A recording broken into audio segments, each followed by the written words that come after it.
Convido a igreja a abrir as suas Bíblias na segunda carta do apóstolo Paulo a Timóteo, capítulo 1. Pela graça de Deus, vamos iniciar a exposição desta epístola nesta oportunidade. 2 Timóteo, capítulo 1, nós vamos ler do versículo 1 até o versículo 5. E o título, irmãos, do sermão é A Última Carta de um Pai para seu Filho na Fé. Diz a palavra de Deus. Paulo, apóstolo de Cristo Jesus, pela vontade de Deus, de conformidade com a promessa da vida que está em Cristo Jesus, ao amado filho Timóteo, graça, misericórdia e paz da parte de Deus Pai e de Cristo Jesus, nosso Senhor. Dou graças a Deus, a quem desde os meus antepassados sirvo com consciência pura, porque sem cessar me lembro de ti nas minhas orações, noite e dia. Lembrado das tuas lágrimas, estou ansioso por ver-te, para que eu transborde de alegria pela recordação que guardo de tua fé sem fingimento, a mesma que primeiramente habitou em tua avó Lóide e em tua mãe Eunice, e estou certo de que também em ti. Amém. Oremos, irmãos. Ó Senhor, Senhor nosso, Deus bendito, tua palavra, Senhor, perfeita, inerrante, autoritativa, suficiente, foi lida, meu Deus. Estamos agora, Deus, para expô-la, para trazer, ó Deus, a mensagem que tu separastes para essa oportunidade. Que o teu Espírito nos mova, Senhor, sempre, para que estas palavras aqui proferidas por nós, elas tragam a glória devida, Senhor, ao teu nome. Elas alcancem, ó Deus, os corações. E para isto, ó Deus, já te pedimos que ela seja acompanhada pela fé nos ouvintes. Concede entendimento, ó Deus, concede fé, concede compreensão, porque é somente por meio do teu Espírito que nós entendemos a verdadeira mensagem contida na tua palavra, Senhor, e mais especificamente, a mensagem e o ensinamento que tu desejas para aquele momento, e para este momento, para esta hora, para esse instante, porque, ó Deus, há necessidades diversas aqui, Senhor, nós sabemos. As vidas, ó Deus, que terão a oportunidade de ouvir essa mensagem, ó Deus, tu as conheces. Tu sabes, ó Deus, o que agora permeia as suas mentes. Tu sabes, ó Deus, as suas necessidades reais. Tu conheces, ó Deus, os seus pressupostos. E nós te pedimos, ó Deus, porque desejamos que essa palavra traga, Senhor, salvação, edificação, instrução, exortação. Esse é o nosso desejo, ó Senhor, porque é triste, Senhor, viver na ignorância e nas trevas. Mas se não há, Senhor, da tua parte a instrução, ó Deus, é assim que o homem nasce. É assim que ele vai estar, é assim que ele vai partir.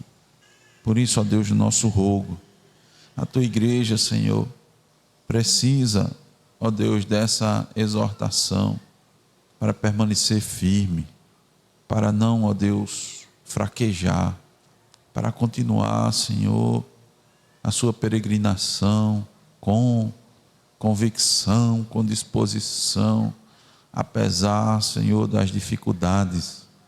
Ser com as crianças, ó Deus, com os adolescentes, com os jovens, com os mais maduros, trazendo-lhes, ó Deus, a tua instrução. É o que nós te oramos, ó Deus, humildemente no nome de Jesus. Amém. Irmãos, a última carta de um pai para seu filho na fé. Essa é a primeira parte que nós traremos para os irmãos a exposição neste texto. Hoje, pela graça de Deus, vamos iniciar essa segunda carta de Paulo a Timóteo. Aproximadamente, irmãos, um ano após termos iniciado a segunda carta, aproximadamente um ano de termos iniciado a primeira carta. Mostrei para os irmãos que a primeira exposição de 1 Timóteo foi dia 6 de abril do ano passado.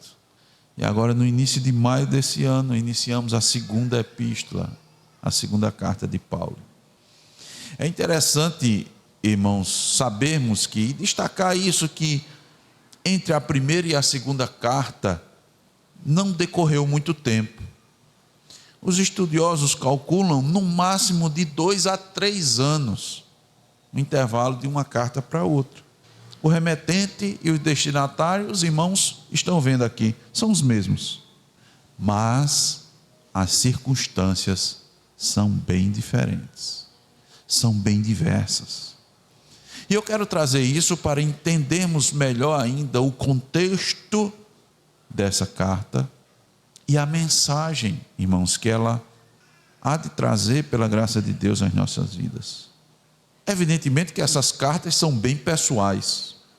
Paulo escreve claramente a Timóteo, está aqui no início, como é bem comum, como é característico das cartas paulinas e das cartas daquela época. Mas eu quero dizer duas coisas aos irmãos. Paulo não escreveu para que elas ficassem restritas a apenas o destinatário. Nem mesmo elas foram escritas apenas para um destinatário. Vamos observar isso. No início da carta e no fim da carta nós vamos observar isso. Primeiro, no início. Observem, irmãos, as primeiras palavras de Paulo. Ele diz: Paulo, apóstolo de Cristo Jesus, pela vontade de Deus. Irmão, seria muito provavelmente, absolutamente desnecessário que Paulo se apresentasse a Timóteo com as credenciais apostólicas. Por quê? Porque Timóteo, irmãos, era um delegado apostólico. Ele era um colaborador fiel de Paulo. Não havia necessidade de Paulo já se apresentar se identificando como apóstolo. Bastava Paulo dizer: aqui, Timóteo, Paulo, tu és meu filho na fé. Mas ele se apresenta como um apóstolo de Cristo. E eu quero mostrar isso para os irmãos, a importância disso e o significado disso. Timóteo entrou, irmãos, na história do Evangelho de forma muito simples, mas providencial. Ficou marcado na vida dele e na vida do povo de Deus essa sua entrada. Ele conheceu o apóstolo Paulo ainda cedo, na primeira viagem missionária do apóstolo Paulo, e a partir de então, a partir das outras jornadas, ele acompanhou o apóstolo Paulo, ele caminhou ao seu lado, e ele, irmão, não era um mero companheiro de viagem, não era só alguém que acompanhava Paulo para que Paulo não ficasse sozinho. Ele dividia o fardo do ministério com o apóstolo Paulo. Ele dividia as alegrias do ministério com Paulo. Desde pequeno, Timóteo já havia sido alcançado pela influência piedosa da sua mãe e da sua avó, como nós lemos aqui no versículo 5. A fé, irmãos, habitava naquele lar, mesmo que o pai de Timóteo não tenha sido alcançado pela graça, mas foi Paulo que Deus usou para alcançar Timóteo, para que Timóteo fosse conduzido a Cristo. Por isso não é difícil entender esse tom afetuoso, esse tom pessoal com que o apóstolo se refere a Timóteo, dizendo verdadeiro filho na fé e amado filho. Quando Paulo escreve aos Coríntios, ele se refere a Timóteo como filho amado e fiel no Senhor, está lá em 1 Coríntios 4,17. Irmãos, com o tempo esse vínculo vai se fortalecendo, de maneira que esse jovem agora passa a ser o companheiro mais próximo do apóstolo Paulo. Haviam muitos outros cooperadores do Evangelho, mas Timóteo vai ficando cada vez mais próximo. Timóteo não ajudava Paulo ocasionalmente, mas era um cooperador firme, como Paulo escreve lá em Romanos 16, 21. Paulo o chama de ministro e irmão. Ministro de Deus e irmão, se reporta assim lá em 1 Tessalonicenses 3:2. ele servia ao lado de Paulo. Ele servia com o coração de um filho que ama e honra seu pai espiritual, como está lá em Filipenses 2:22. E havia algo, irmãos, especial em Timóteo, no sentido de que Paulo designa, o classifica como alguém que tão genuinamente interessado nas coisas de Cristo e no bem da igreja, que Paulo não tinha ninguém como ele. Filipenses 2, do 20 ao 21, nos mostra isso. E aqui, irmãos, cabe uma aplicação às nossas vidas. Isso nos mostra mais do que habilidades, o que marca um verdadeiro servo é um coração alinhado com o Senhor Jesus Cristo e comprometido com o seu povo. Então, irmãos, se Paulo tivesse a intenção de escrever apenas a Timóteo, ele não precisava se apresentar como apóstolo, porque Timóteo já sabia muito bem disso. E Timóteo estava com ele exatamente por conta disso. Timóteo reconhecia o apostolado de Paulo e cooperava com ele. Mas outro fator que mostra que essa carta, mesmo tão pessoal, não foi apenas para Timóteo, está no seu final. Vamos agora para o capítulo 4, versículo 22, de 2 Timóteo. 2 Timóteo 4, 22 diz: o Senhor seja com o teu espírito. Mas a carta não termina assim. Paulo diz: a graça seja convosco. Por que, irmão, a graça seja convosco? Se for só para Timóteo, bastava o Senhor seja com o teu espírito.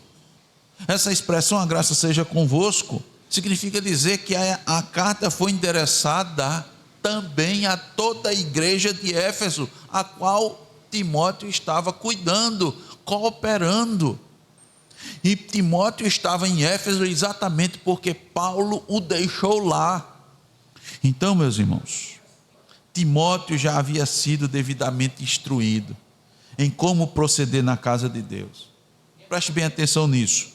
Já estava enfrentando os falsos mestres, estava organizando a igreja, mas ele ainda precisava de orientações pastorais para si. Os irmãos viram isso na primeira epístola, toda a exposição da primeira epístola de Timóteo. O objetivo da carta era mostrar a Timóteo como proceder adequadamente na casa de Deus. Mas agora Timóteo precisava de orientações pastorais. Timóteo já estava, irmãos, mais experiente, um pouco mais experiente, mais calejado. Só que a diferença, irmãos, estava na situação de Paulo. Preste bem atenção. A situação de Paulo era muito diferente com relação à da primeira carta. Depois de escrever sua primeira carta, Paulo ainda alimentava o desejo de reencontrar Timóteo em Éfeso. Está lá, isso no capítulo 3 de 1 Timóteo. Mas, irmãos, seus caminhos seguiram marcados por despedidas e limitações. Veja a trajetória.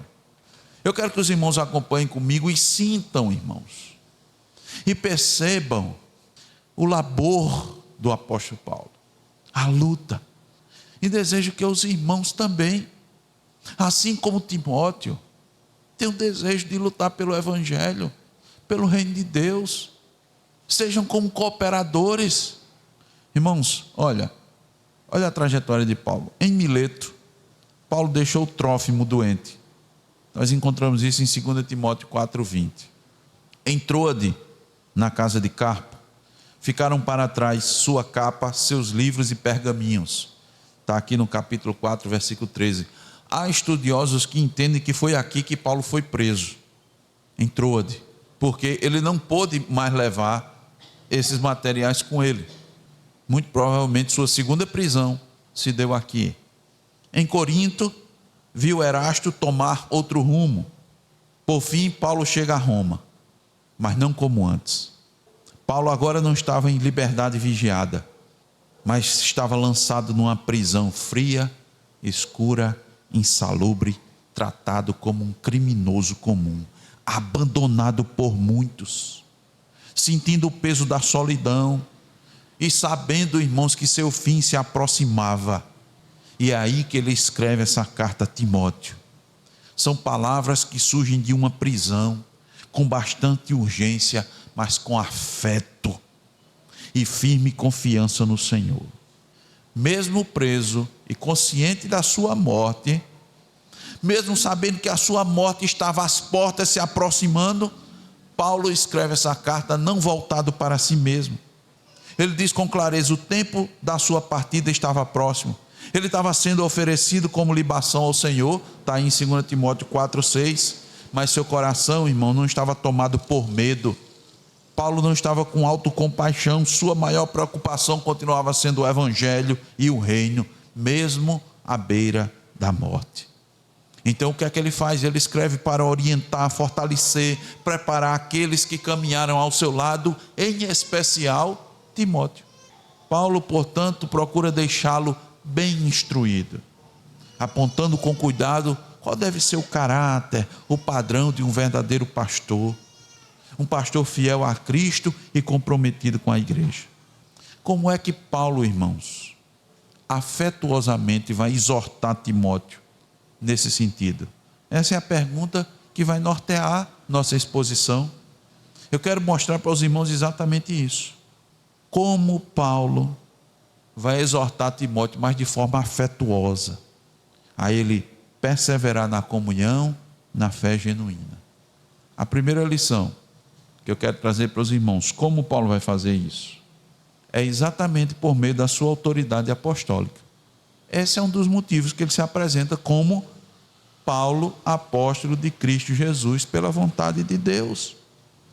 Eu mostrei para os irmãos, por isso que nós mostramos para os irmãos agora, nas palavras iniciais na introdução, que ele traz essa autoridade. Por quê? Porque ele estava escrevendo a Timóteo, mas também estava escrevendo para outras pessoas, para todos quantos fossem ler essa carta, para que eles observassem o seu exemplo e seguissem o seu exemplo. E há outro motivo importante: para confirmar todas as instruções, toda a doutrina que ele tanto se esforçou para ensinar.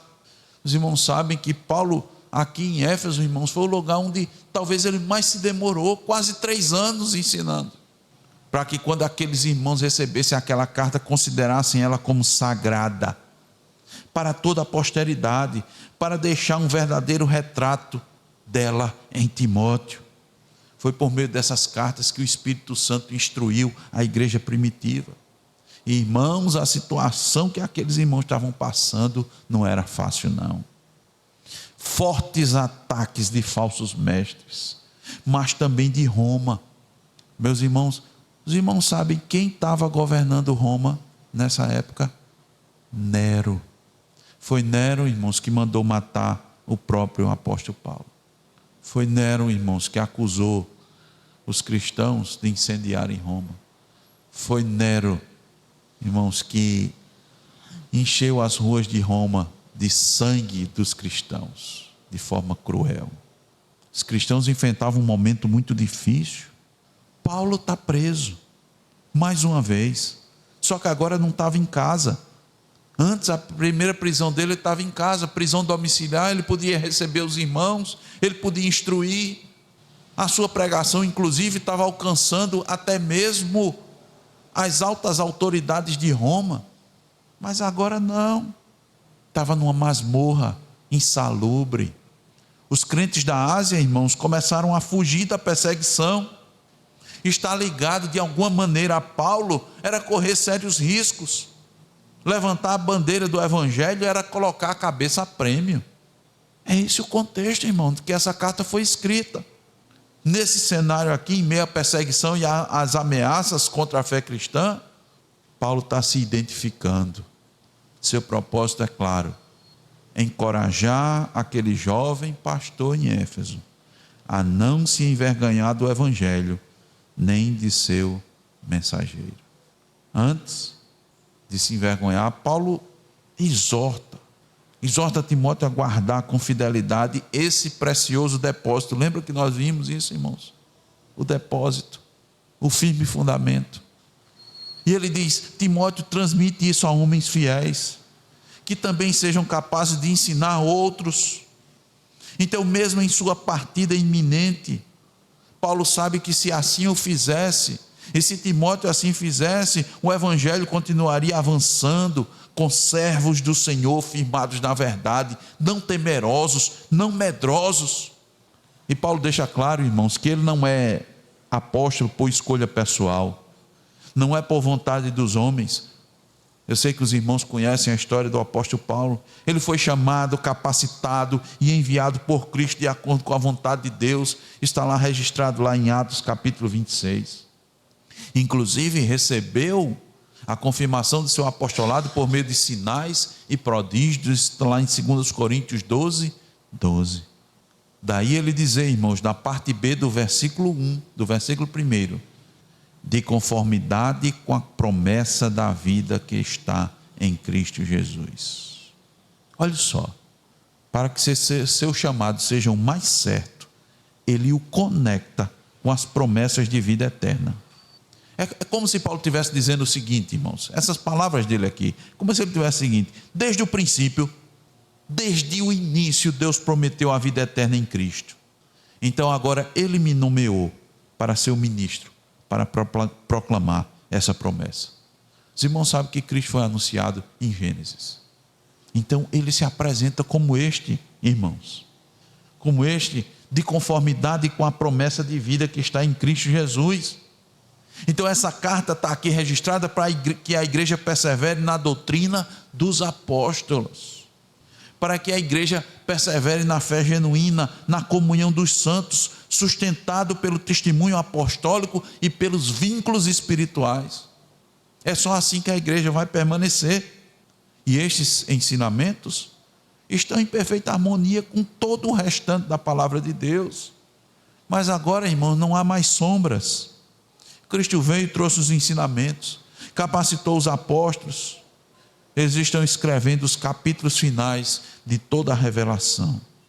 E estes ensinos, irmãos, vão clarear tudo o que foi escrito anteriormente. Porque a promessa de vida foi realmente dada nos tempos antigos aos pais. Está lá em Atos 26, 6. E Paulo está declarando que esta vida que está em Cristo, ela, meus irmãos, foi prometida antes. E a fé daqueles que viveram sob a lei, ela estava posta em Cristo Jesus. Ele está conectando tudo. Essa mensagem é para Timóteo, é para a igreja. Essa mensagem é para que a igreja continue a proclamar a verdade, fique firme na verdade. É a mesma verdade de que há vida somente em Cristo Jesus, que o Senhor continua a chamar e enviar servos para se manterem firmes nesta verdade, para edificar a sua igreja. E a edificação onde é, irmãos? Na doutrina dos apóstolos. Por isso que Paulo se apresenta como apóstolo de Cristo. Então hoje ninguém tem mais autoridade de falar diferente, ninguém tem que ensinar de forma diferente, tem que ensinar a doutrina dos apóstolos, porque a igreja primitiva perseverava na doutrina dos apóstolos. Ninguém tem a autoridade hoje de se levantar e dizer: o Senhor me falou. Ele tem que se levantar e dizer: assim diz o Senhor. É por isso que Paulo está aqui se apresentando, irmão, porque ele sabe que falsos mestres vão vir, que ele disse que já iam se filtrar na igreja. E essa palavra não era só para aquela época, é para os nossos dias também, para a gente crer nisso aqui e se manter firme, e não se deixar levar por outro tipo de ensinamento, outro tipo de doutrina. Se alguém se levantar e não disser: aqui está na Escritura, você não deve crer, porque nós cremos na doutrina dos apóstolos. É por isso que ele se apresenta Paulo, apóstolo. A igreja hoje, irmãos, é chamada a se submeter não a opiniões, não a experiências, não a modismos, mas a doutrina apostólica registrada nas Escrituras. E a fidelidade à verdade não depende das circunstâncias. Aqueles irmãos aqui, destinatários originais dessa carta, assim como Timóteo, estavam sendo perseguidos, abandonados, ameaçados, mas a doutrina não mudou. E hoje, quando a pressão vem, e ela vem, seja ela cultural, familiar ou social, a pergunta continua a mesma: você permanece firme nesta verdade, na doutrina dos apóstolos? A verdade tem moldado a sua vida, ou você se molda às circunstâncias? Você continua o mesmo crente, agindo da mesma forma, apesar de estar ouvindo semanalmente a verdade? Essa verdade não está tendo nenhum impacto na sua vida. Essa verdade que levou Timóteo a ser esse cooperador, a verdade que fez com que o apóstolo Paulo dissesse: tudo que eu conquistei até agora, tudo que eu sou, tudo que eu tive, eu considero como esterco. Sabia disso, irmãos? Sabe por quê ele disse isso? Porque tudo aquilo que ele tinha não estava fundamentado em Cristo Jesus. E Paulo não tinha pouca coisa, irmãos. Eu ouso dizer que nenhum de nós aqui não chegava nem ao rastro do conhecimento do apóstolo Paulo, da sua capacidade intelectual. Nenhum de nós aqui, irmãos, tinha nem de perto a honra que Paulo tinha naquela época. Paulo recebeu, irmãos, autoridade da parte de Roma para prender pessoas. Quem de nós tem autoridade aqui? Recebeu a autoridade do Estado para sair e prender pessoas? Ele jogou tudo isso fora, irmãos. Ele disse: não está baseado em Cristo. Na verdade, eu estava perseguindo Cristo. Quando ele descobriu a verdade, essa verdade moldou a vida dele. E eu pergunto: quando houve essa verdade tem moldado sua vida? Ou você se acostumou a ser um crente? Porque dá para se acostumar, irmãos, a ser crente. Você se acostuma a vir para a igreja. Você se acostuma a falar como crente, a gostar das coisas de crente. Você se acostuma a viver com os crentes. Você se acostuma. Onde está a sua fé? Em Cristo ou em estruturas religiosas? Tem gente também que sustenta a sua fé nas estruturas religiosas. Eu aprendi assim, eu estou assim desde pequeno, mas a verdade está dizendo o contrário. Não, mas eu vou manter assim. Está na estrutura religiosa. Você não quer abandonar, você não quer deixar. Você busca vida em Cristo, ou você busca só pertencimento à igreja? Ou pertencimento à comunidade, como hoje muitos gostam de chamar a igreja, né? A comunidade, é a minha comunidade. Eu pertenço a esta comunidade. A pergunta é essa, irmãos: como Paulo, em sua última carta, afetuosamente exorta Timóteo a perseverar na comunhão e na fé genuína? Sabe como? Primeiro, pela sua autoridade apostólica. Mas eu quero trazer uma segunda lição nesta oportunidade para os irmãos. E em segundo lugar, Paulo exorta Timóteo a perseverar na comunhão e na fé genuína pelo seu vínculo pastoral. Vamos ao versículo 2. Ao amado filho Timóteo, graça, misericórdia e paz, da parte de Deus Pai e de Cristo Jesus, nosso Senhor. Veja, Paulo não chama Timóteo só de cooperador. Mostrei para os irmãos que ele era cooperador, era discípulo. Mas Paulo chama Timóteo de amado filho. Os irmãos sabem que o vínculo de pai para com filho era um vínculo gerado no Evangelho. Foi o Evangelho que gerou esse vínculo. Paulo chama de filho porque foi instrumento de Deus para a sua regeneração, ou seja, para a regeneração de Timóteo.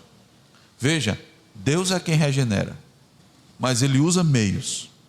A palavra de Deus nos diz: Ele vos deu vida, mas Ele usa meios. E entre esses meios estão os ministros da palavra. Então, os que pregam a palavra. Pode ser um pastor, pode ser um irmão. Todos são profetas. Todos devem falar da parte de Deus. Deus salva, mas usa homens. E não só isso, Ele cria vínculos espirituais reais entre os homens. Um vínculo marcado por amor e cuidado. Não é apenas autoridade, não é apenas afeto. Timóteo não foi só alcançado pelo ministério de Paulo, mas caminhou com ele, serviu com ele, sofreu com ele. E isto, irmãos, não é formalidade ministerial, é relacionamento espiritual profundo. E este chamado é para que andemos em relacionamento espiritual uns com os outros. Esse daqui é um modelo para nós. Por que Paulo está reafirmando esse amor?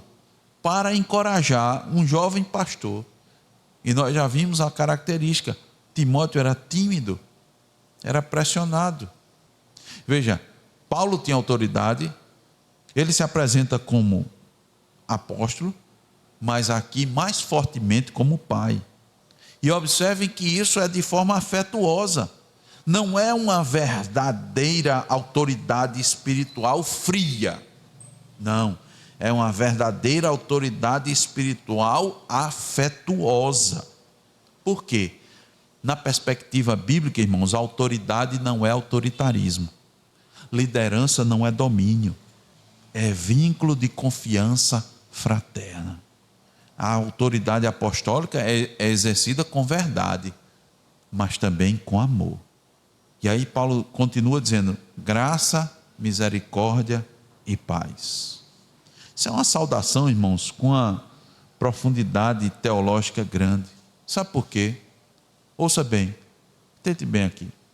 Graça é para os indignos. Graça não é para quem tem dignidade. Graça é para os indignos. Deus nos trata não como merecemos, mas segundo a sua bondade em Cristo. Isso é graça. Misericórdia é para os necessitados. Essa palavra aponta para o cuidado contínuo de Deus, o perdão constante, a paciência com nossas fraquezas diárias. Então a misericórdia não é simplesmente a entrada na fé. O favor de Deus não é só a entrada na fé, é a sustentação diária por meio da misericórdia. Repetimos aquele versículo que a gente conhece tanto. As misericórdias do Senhor são a razão, é a razão de não sermos consumidos. E paz. Paz, irmãos, é a restauração da harmonia com Deus, da harmonia com o próximo. Quando eu tenho paz com Deus, eu sou um promotor da paz. Eu tenho satisfação em levar os outros também a ter paz com Deus. E isso vai ser por meio do Evangelho. Eu prego o Evangelho para que as pessoas possam assim ter paz com Deus, para que as pessoas tenham paz no coração, para que as pessoas tenham paz em meio às dificuldades, em meio ao caos. Daí um pouco antes de partir, Cristo disse: deixo-vos a paz, a minha paz vos dou, não vos-la dou como o mundo a dá. Não se turbe o vosso coração, nem se atemorize. E qual é a fonte de tudo, irmãos? A fonte de tudo é Deus Pai e Cristo Jesus. Olha ainda, olha o que é que Paulo diz: da parte de Deus Pai e de Cristo Jesus, nosso Senhor. Isso aqui é o fundamento de tudo, irmãos. Essa comunhão que você está vendo aqui, não é meramente humana, é espiritual. A fé não é algo emocional. O fundamento da fé não é emocional, não é sentimentalismo, é Cristo. Esse é o fundamento.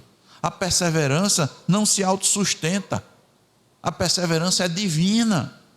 Tudo é da parte de Deus Pai e de Cristo Jesus, nosso Senhor. Todas essas bênçãos fluem daí. O fundamento é absolutamente teocêntrico. Estão entendendo? Não é humano. Paulo e Timóteo não estão ligados, irmãos, só por ou conveniência, ou por afinidade, ou porque Timóteo se sensibilizou. Paulo já é uma pessoa já calejada, já passou por tanta dificuldade, e ele tem uma boa intenção, ele está levando Jesus Cristo, eu vou ajudá-lo. Não é isso não, irmãos.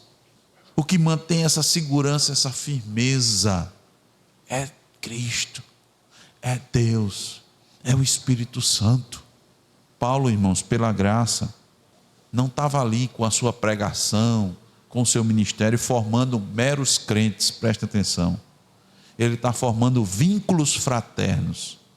Mas por causa de quem? Da parte de Deus Pai, de Cristo Jesus. Sabe por quê, irmãos? Porque a vida cristã não foi feita para viver de forma isolada. É para haver comunhão. Não existe maturidade sem relacionamento espiritual. Então eu quero que você responda essa pergunta com sinceridade para você mesmo. Você está inserido em vínculos espirituais reais ou você só frequenta os cultos? Porque assim como Timóteo precisava de Paulo, nós também precisamos de discipulado, acompanhamento, cuidado pastoral, cuidado de uns para com os outros. A igreja, irmão, não precisa só de convertidos, mas precisa de pais e filhos espirituais. Eu vou perguntar para você, quem cuida da sua vida espiritual? Você tem a resposta? Quem cuida da sua vida espiritual? Eu vou fazer outra pergunta, e de quem você cuida? Você não cuida de ninguém. Você está preocupado com a vida de alguém espiritualmente? A sua preocupação maior é, não me preocupo se está se alimentando, se tem roupa, se tem calçado, se tem educação, se tem saúde. Está errado não. Mas a preocupação maior do nosso Pai Celestial é com as nossas almas. Cristo veio salvar o seu povo, ao contrário do que se prega por aí, não foi das aflições. Ele disse, no mundo tereis aflições. Ele não veio aqui, Cristo não veio aqui ao mundo para livrar você da desigualdade social, da opressão dos poderosos. Não tem isso aqui na Escritura não, irmãos. Cristo não veio ao mundo prometendo a você que você ia viver agora em completa segurança, que seus problemas iriam, se não acabar completamente, porque não dá, né? Mas ia diminuir. Ele não veio para aqui para isso não. A Bíblia diz, ele veio salvar o seu povo dos pecados deles. A preocupação maior de Cristo é com a sua alma, com a sua salvação. Por isso que ele disse, busque em primeiro lugar o reino de Deus, as demais coisas serão acrescentadas. Timóteo deveria ouvir Paulo não apenas porque ele o amava, mas porque ele falava da parte de Deus. Hoje você tem ouvido aqueles que falam da parte de Deus? Você dá valor a quem abre a Escritura e lhe instrui, lhe ensina, lhe exorta, lhe anima, lhe conforta pela palavra? Pela palavra. Quando alguém faz isso, você tem recebido de bom grado esta palavra, como sendo vinda de Deus, sabendo que a autoridade não vem da pessoa, mas de Deus. Viu que o apóstolo Paulo disse? Apóstolo Paulo, eu sou apóstolo da parte de quem? De Deus, por mandado de Deus. Ouça, meu irmão, até Timóteo, um delegado apostólico, precisava da graça, da misericórdia e da paz. Essas são as melhores coisas que podemos desejar aos nossos amigos, disse um conhecido comentarista bíblico. Quero que você atente aqui para mais algo importante. A comunhão que sustenta a fé genuína não é construída por afinidade natural, mas por união em Cristo Jesus. A comunhão que sustenta a fé genuína só por Cristo. Não é amizade comum, é comunhão espiritual. Não é preferência pessoal, não são gostos compartilhados que unem os crentes da igreja. Não é isso. Senão isso era um clube social. Seria uma fraternidade. Seria um tipo Lions. Vamos nos reunir para fazer boas ações. Todos são pecadores. E os que mantêm unidos esses pecadores é Cristo. Solos Cristos. Eu quero concluir, irmãos, esse sermão. Essas palavras do apóstolo Paulo estão carregadas de afeto, irmãos, mas distantes de serem palavras melancólicas, ou seja, palavras profundamente tristes. São palavras afetuosas, de fato, de um homem à beira da morte, mas não desesperado com seu destino. Não é um homem preocupado consigo mesmo, com sua situação até desumana, numa prisão do Império Romano, em condições absolutamente insalubres, mesmo que essa pessoa esteja ciente da sua condenação e morte. temos aqui as palavras de um apóstolo de Cristo preocupado com o reino de Deus. Palavras de um pai espiritual que ama profundamente seu filho na fé, que está iniciando suas exortações a Timóteo e a toda a igreja, para que ela persevere. E ele faz isso por quê? Primeiro, pela sua autoridade apostólica, que nos chama, irmãos, necessariamente de volta à firmeza da palavra, mas também pelo vínculo pastoral, que nos lembra que a fé cristã não é vivida isoladamente, mas em comunhão, mas uma comunhão que é centrada em Cristo, não é centrada em mim, centrada em você, centrada nas nossas preferências, de forma alguma. E isso confirma, meus irmãos, que a perseverança na fé genuína não acontece de forma independente, é sustentada pelo testemunho apostólico e pelos vínculos espirituais.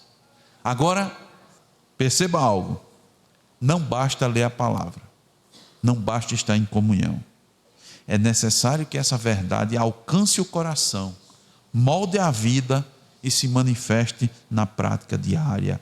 E é exatamente isso que Paulo vai mostrar a seguir, e eu quero mostrar para os irmãos. Porque esse vínculo que ele tem com Timóteo não é só um vínculo teórico, ele aparece numa vida de piedade, na sua consciência diante de Deus, na sua perseverança em oração. E essa fé que os une não é superficial, não é herdada pela tradição, é fé genuína. Então essa pergunta, irmão, já deve ficar também como aplicação para nós. Nossa fé é realmente genuína? Nossa comunhão é realmente espiritual? Estamos apenas ouvindo a verdade ou sendo transformados pela verdade? No próximo sermão, permitindo Deus, veremos como essa fé se manifesta de forma concreta, no serviço a Deus, na vida de oração e na comunhão que nasce de um coração transformado.